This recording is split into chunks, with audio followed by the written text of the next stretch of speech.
Sonra felaketler yaşıyoruz değil mi? İşte hak ediyoruz. Yani felaketleri üstüne çeken insanoğlu. Yani şimdi Allah'ın başka işi yok da yarattığı kuluna neden tokat atsın değil mi? Şimdi her şeyin bir manası, her şeyin bir sebebi var. Yani peygamberleri ayrıştırma, kendini üstün kılma.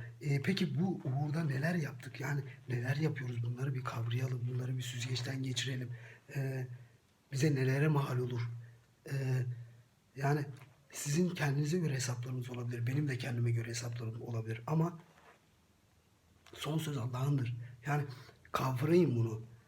Yani hala kaçıncı yüzyılda yaşıyoruz? Yani hala ırkçılık, hala mezhepçilik, hala garip garip şeylerin peşine düşüyor insanlık.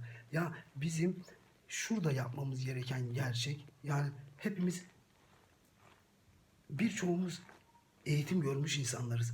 Yani kestirebilmemiz lazım. Şimdi artık yukarı oldu artık, yani yeter, gökdelenlerimiz oldu değil mi? Yani gökdelenlerimiz var, artık uçuyoruz falan insan olarak. Yani teknolojiler zirvede falan. Yani artık o alt tabaka var ya, hani benim anlatmaya çalıştığım e, o tabakayı artık böyle o üst tarafa doğru bir yaklaştırmamız lazım. Yani bu dengesizliği bir dengelememiz lazım. Ve burada para birimleriyle özellikle de dillendireceğim. E, Ya dünyada para biriminin bir kere tek bir birim olması lazım. Kimsenin kimseyi sömürmediği, kimsenin 1 milyonuna gelip diğer ülkenin 10 milyonunu, 20 milyonunu almaması lazım. Kendine taşeron işçi haline getirmemesi lazım. Yani ya para üstünlüğü nedir? Yani bu para üstünlüğü haşa, para birimleri makinelerinizin başında haşa, yani peygamber mi oturuyor yani? Bunun üstünlüğünü rakamlarla kim oynuyor? Artık yani buna bir denge getirilmesi lazım. Yani dünyada para e, TL ise TL olsun, dinarsa dinar olsun, euro ise euro olsun, ama dünyada tek bir para birimi olsun. Yani bu düşüncede, bu zihniyetteyim ben. Yani iyileşmeye gitmesi lazım yani artık. Hani e, ya siz benim ne demek istediğimi aslında anlıyorsunuz. Dengelememiz lazım. Yani e, bugün bugün süper güç olduğunu ilan eden ülkeler dahil olmak üzere söylüyorum. Yani yarınki günlerde felaketlerle, şu an yardıma muhtaç olan ülkeler var ya, hani kavimler kendi haline bırakıp bilgilendirmediğimiz, eşit eğitim vermediğimiz, işte dinin gerçeği budur. Fareye tapan insan var. Bunları dahi bilinçlendirmedik biz. Bunun da hakkı bizden sorulacaktır. İnsan olarak beynimizi kullanıyoruz yani. E, Yani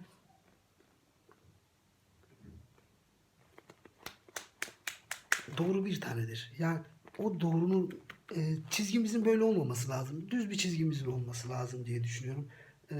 Ya ben şunu tarif etmeye çalışıyorum. Ee, Şimdi o yardıma şu an muhtaç haldeki çocukların yaşadığı ülkelerden bahsediyorum. Ee, Ailelerden bahsediyorum.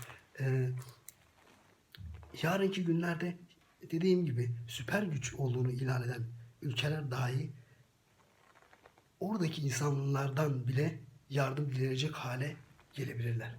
Çünkü e,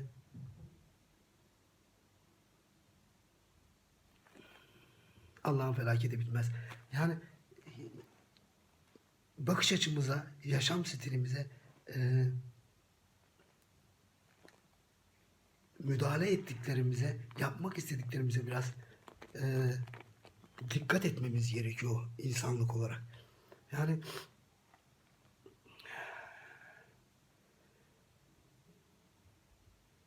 ya mutsuz ettiğinizde mutluluk olamazsınız. Öldürdüğünüzde yaşayamazsınız. Yani o huzuru alır Allah insandan. Yani bunu bir hayat bir döngüdür. Yani bu yarın sizin karşınıza çıkacaktır. Yani bu bu zihniyetten bir kopmanız lazım. Yani bu zihniyetin arkasından gidenler zafere ulaşacağını sanmasınlar. Yani bunun bedelleri ağırdır. Ben bugün oradaki insanların çocukları için, yaşamları için üzülüyorsam, yarın bir gün Avrupa ülkeleri için, İsrail için ve benzeri ülkeler, hani o zincir halkası, e, dünyayı biz yöneteceğiz zincir halkasından bahsediyorum.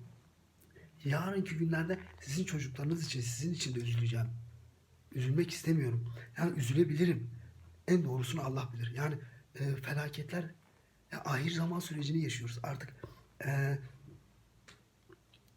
felaketlerin başladığı tarihler yani bunlar. Hani safınızı düzeltin. Çizginizi düzeltin. Yani bu e, kimseye kazandığını zannetmesin. Kazanacağını da zannetmesin. Çizgisi düz olmayan kaybeder. Yani düşünsenize bugün yetki sahiplerinden bahsediyorum. Yani ülke başında koltuğu işgal edenlerden veya hüküm sahiplerinden bahsediyorum. Bugün bir insan üzerine bir insanın hakkı vardır diyoruz ya. E, Şimdi bu sistemin parçası olan zihniyetlerden bahsediyorum. Yani milyonlarca insanın hakkını alıyorsunuz üstünüze. Bunun bedelleri, inananlar için söylüyorum, diğer tarafı felaket olur. Yani bu dünyanızda kendinizi belki e, konumda hissedebilirsiniz. Belki gittiğiniz yere, ama sonuç felakettir. Ülkeniz için de felakettir. Yani bir insanın bedduasını almak bile bir yüktür insanoğluna.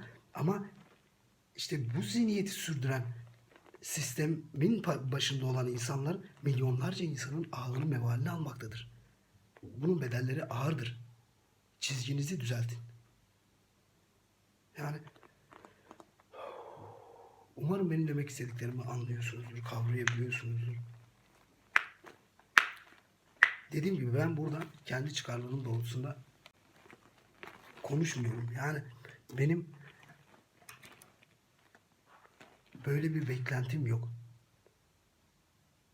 Ben sadece Allah rızası için, Allah için, Allah'ın hoşuna gidecektir belki yapacağım bir şey. En büyük tutkum bu.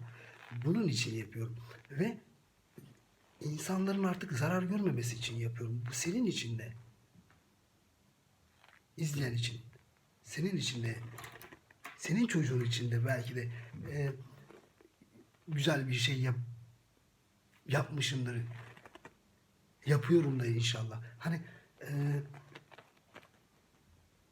iyiye gitsin. İyiye gitsin.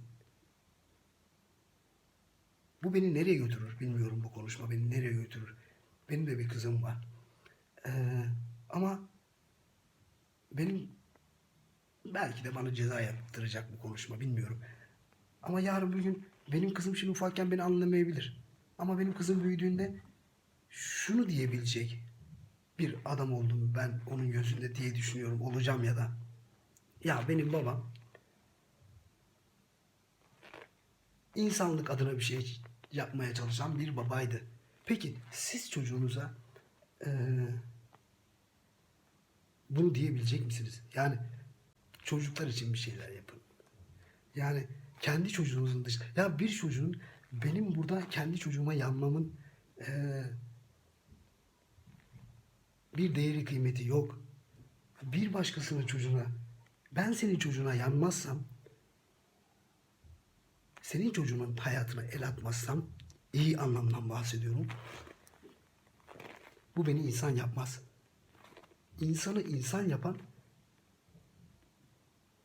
yani karşısındakine mutluluk vermektir bence. Yani bunu başarmalıyız. Yani güzel, yani dünyayı güzellik iyileştirir. Yani e, kötü zihniyet ortaya güzellik doğurmaz. Doğurmaz. Yani bu bir gerçek. Doğurmaz yani. E, Yani kurtuluş için beklentide yaptığımız insanlık için. Güzel şeyler insan için kurtuluştur. Ülkeler için kurtuluştur. Yani diyelim ki örnek veriyorum. Çok da konuştuğumu düşünüyorum. Yani kısa öz konuşmaya çalışıyorum aslında ama konular da beni başka başka yerlere çekiyor. Agresif de olmak istemiyorum. Yani agresif bir fotoğraf olarak karşınıza, gözünüzün önüne gelmek istemiyorum açıkçası.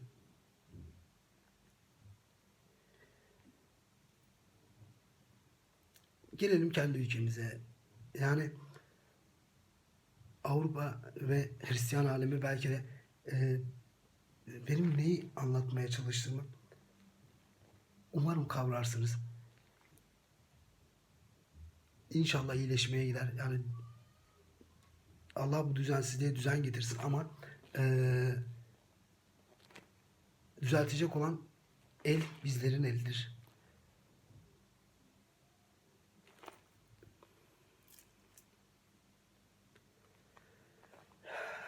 Şuna inanıyorum.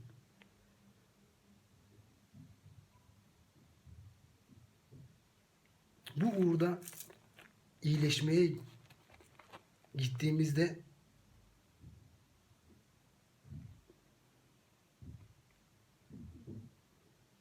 Allah mükafatlandıracaktır. Yani bu uğurda e, iyileşmeye gitmeye çalışan, çizgisini düzeltenin yanında olacaktır Allah. Yani Allah çizgisi düzgün olanla birliktedir. Yani bunu kavrayalım. Bunu kavrayın. Yani eee, bir bir şeye kılıf uydurup çakmak bu. Çakmağa bir kılıf uydurup da eee, tek doğru olan gerçeğin yanına bu oldu olacaktır. İşte bu başka bir şey deyip de bunu insanlığa kabullendirmememiz lazım. Yani beklentide olan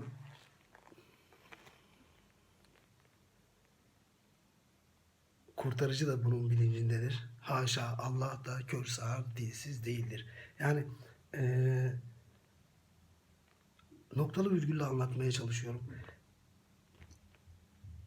İyileştirmeye gitmemiz lazım. Alttakileri artık üst tarafa yaklaştırmamız lazım. Bu şekilde iyileşeceğimizi düşünüyorum dünya olarak. Felaketleri arkada bırakacağımızı düşünüyorum. Üstümüze felaketleri çekmeyelim. İnşallah umut ediyorum. Gelelim kendi ülkemize. Kendi ülkemde de birçok şeyin değişmesini istiyorum. Hukuk olarak, eğitim, ahlak, adap olarak eee, özümüzü yitirdiğimizi düşünüyorum insanlık olarak. Yani eee, birçok şeye sessiz kalıyoruz. Ya toplu bir şekilde hareket etmiyoruz. Bu yüzden de sıra hani iğne bize batıyor. Batacaktır. Batmadıysa da batacaktır. Eee,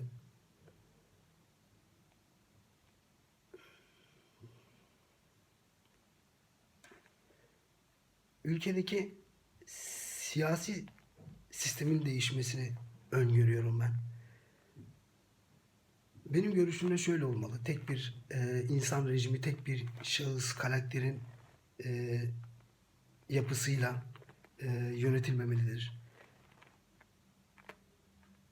Çünkü onun sevdiği renkler, yürüdüğü yollar belki hoşuna gidiyordur. O yollarda yürüyordur. E, ama toplum olarak en az 80 milyon insanız. Yani hepimizin yürüyeceği, sevdiği, gezeceği yerler onunla, onun gönlündeki yerler değil, olmayabiliyor.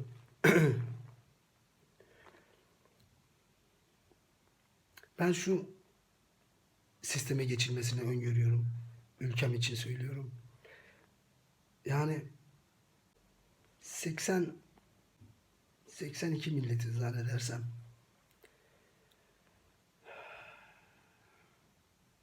Yani milletvekili sisteminde yönetilmesini ben öngörüyorum. İyileşeceğimizi düşünüyorum. Yeniden örf adetlerimize, özümüze kavuşacağımızı düşünüyorum. Ee, Şöyle olsa acaba daha mı iyi olur diye düşünüyorum. Öngörü bu tabii. Benim söylediklerimle de yaşanılacak bir iyileşecek bir şeyin garantisi yok. Sadece öngörü bu. Ee, Her memleketten ikişer tane insanların e, milletvekili koltuklarına oturulmasını istiyorum. Oturtmalarını istiyorum. Ve o şekilde tekrar örf adetlerimizle özümüze kavuşacağımızı düşünüyorum. Kazanacağımızı düşünüyorum.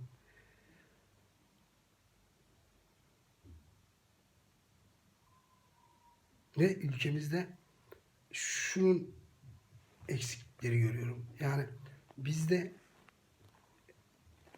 fanatikleşme var. Yani hani taraftarlıktan ziyade fanatik olmak biraz daha zararlıdır. Yani fanatik olmak başka bir şeydir. Yani takım tutar gibi hani e, taraf seçmek. Yani fanatik olmak biraz da aşık olmak gibi bir şeydir. Hani gerçekleri göremezsiniz karşı taraftan tam kestiremez. Dışarıdaki gerçekleri göremezsiniz ya da böyle söyleyeyim. Ya da karşınızdaki aşık olduğunuz kişinin yalanlarında her seferinde yani yalanı artık yalan demeyeyim de buna e, düşünceleri size hafif gelir. Düşünceleri size hep ılık gelir, ılımlı gelir. E, Fanatik olduğunuz için olur bu. Fanatik olmaktan biraz ayrılmamız lazım. Ve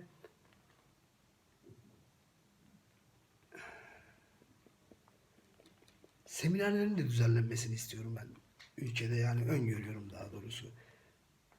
Bunlar benim öngörülerim yani bu hiçbir yerden alınma bir şey değildir.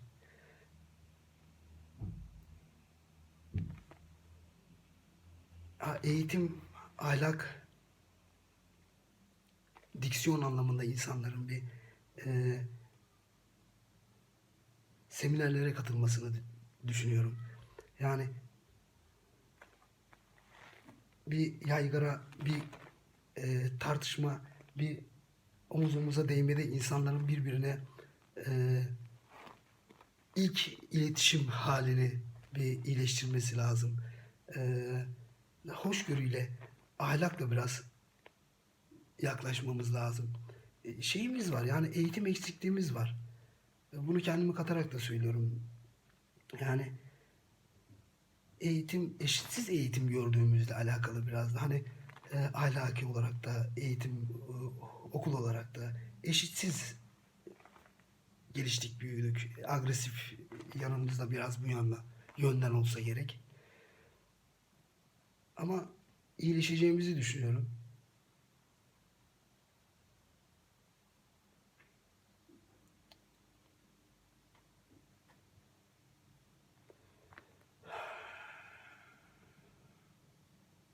Birçok şey değişmeli. Gerçekten birçok şey değişmeli. Hani o kadar çok şey var ki yani e, yani özümüzü yitirdik diyoruz ya. Diyorum ya gerçekten yani birçok şeyimizi şu son 15-20 yılda kaybettik biz yani. En büyük ahlaki değerlerimizi kaybettik. Alt tabaka gençliğimizi Z kuşağı diyoruz ya. Gençliğimizin bir parçası başka bir yönde, bir başkası uyuşturucu yönünde. Akla gelecek bir hepimiz kendimizi bir yerlere vurmuş haldeyiz. Ama iyileşip toparlanmamız lazım. Yani değerlerimizi kazanmamız lazım. Birbirimizi kazanmamız lazım. A, B demeden yani insanoğlu isterse olur diye düşünüyorum. Yani insanoğlu yapamayacağı şey yoktur. Ama e, bunun çabasını göstermemiz lazım.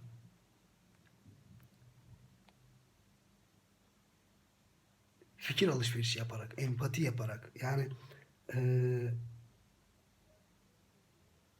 ben ne kadar dikkate alınırım bilmiyorum ama yani dikkate alındığım zaman birçok şeyi dillendirmek, birçok şeyi için konuşmak istiyorum. Burada konuşmalarım çok uzun sürecektir diye düşünerek fazla üretemiyorum. Yani mesela ya iyileşmeler olabilir. Her şeyde iyileşmeler olabilir. Ama insanlığın biraz gönlünden vermesi lazım. Şimdi ben burada bir şeyler söylediğim zaman e, fabrika sahipleri belki karşı çıkacaktır. Milletvekili meclisindekiler belki karşı çıkacaktır. Ama e, iyileşme de fedakarlıklarla olur. Yani gönlünüzden vererek olur. Veya parti başlarındaki insanlar ters gelecektir. Ama çıkarlarımızı bir kenara koymamız lazım. Yani ilk başta değerlerimizi kazanmamız lazım.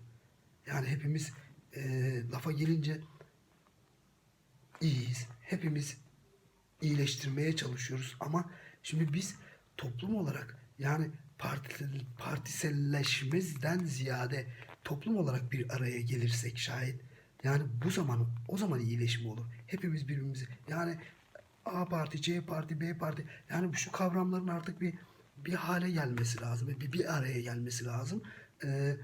Ondan sonra parti içerisinde yani o bütünlüğün içinden koltuklara yayılması lazım. Yani eşit bir şekilde ve örf adetimizi kazanabilmemiz için. Çünkü e,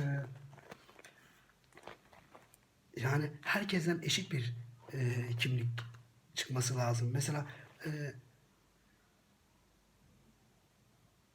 yani Roman kardeşimizin de e, milletvekili milletvekili meclisinde bir koltuğu olması lazım. Yani her ırk, her milletten yani TC vatandaşı kimliği olan yani Kürdünden Zalısına, Çerkezinden işte yani zaten biz bizi biliyoruz. Kim varsa TC kimliğinde bulunan kim varsa bu kimliğe sahip olmuş kim varsa mezhebinin, ırkının, renginin bir önemi yok. Yani her memleketten iki tane insanın mecliste bulunması lazım. Kendi örf adetlerimizi kazanabilmek için biz bunları bir kazanalım.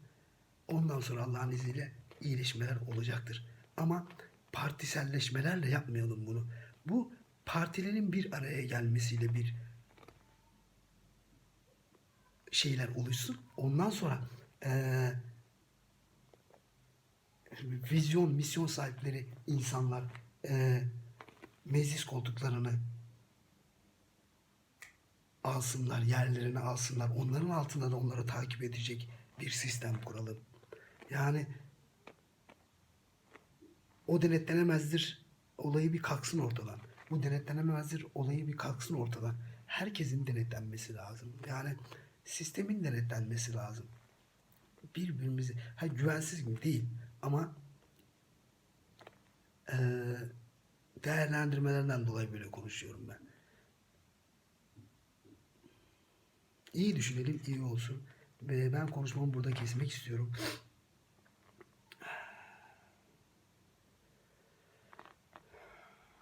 Sevgiyle kalın. Allah herkesin gönlünün güzelliğini bedenine, yaşamına yansıtsın. Allah'a emanet olun.